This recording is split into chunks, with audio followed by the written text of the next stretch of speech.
કબજિયાતમાં આ એક વસ્તુ દહીંમાં મિક્સ કરીને ખાઈ લો.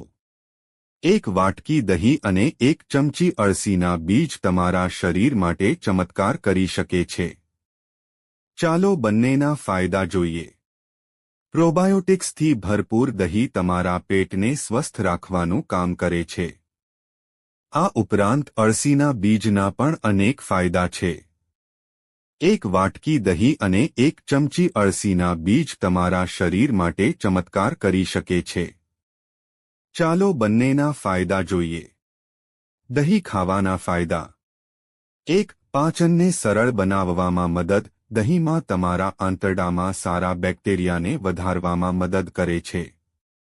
પાચનને સરળ બનાવવામાં મદદ કરે છે અને પેટનું ફૂલવું અને કબજિયાત જેવી સમસ્યાઓ ઘટાડવામાં મદદ કરી શકે છે. 2. પેટને શાંત કરે છે.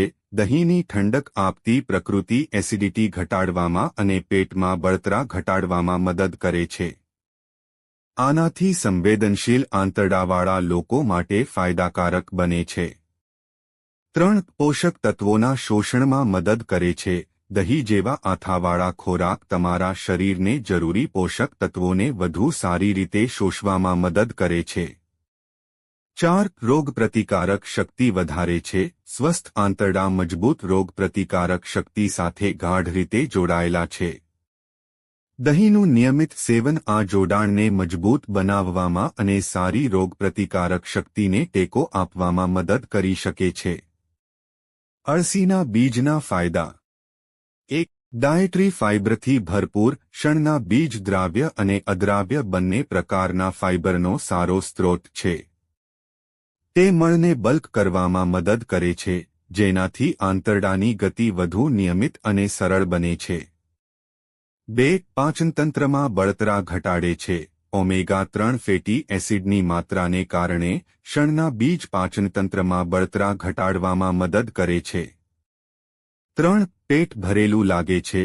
અળસીના બીજમાં રહેલું ફાઇબરને કારણે લાંબા સમય સુધી પેટ ભરેલું લાગે છે, જેનાથી વધુ પડતું ખાવાની શક્યતા ઓછી થાય છે અને પાચનમાં સુધારો થાય છે. 5. સારા આંતરડાના બેક્ટેરિયાને પોષણ આપે છે. અળસીના બીજ પ્રીબાયોટિક તરીકે કાર્ય કરે છે, જે તમારા આંતરડામાં સારા બેક્ટેરિયાને પોષણ આપે છે. આ સંતુલિત માઇક્રોબાયોમ અને સમય જતાં મજબૂત પાચનમાં ફાળો આપે છે.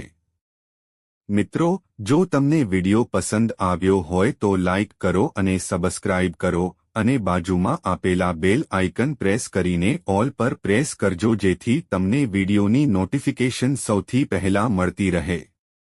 અને વિડિયો છેલ્લે સુધી જોવા બદલ આપ સૌનો આભાર.